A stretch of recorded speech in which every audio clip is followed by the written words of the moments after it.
നടക്കാനല്ലാതെ നിന്നെ പിന്നെ എന്തിനു കൊള്ളാം. അവന്മാരാണ് നിന്നെ ചീത്തയാക്കണേ. അവനും അവന്റെ ഒടുക്കത്തെ തല്ലിപ്പൊടി കൂട്ടുകാരും.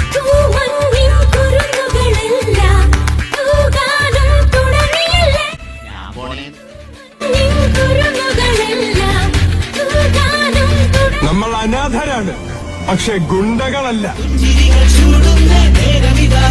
മുതലാളിക്ക് വേണ്ടി ഉണ്ണിവാസു മരിക്കാൻ വരെ തയ്യാ. പുരുഷ എന്നെ അനുഗ്രഹിക്കണം.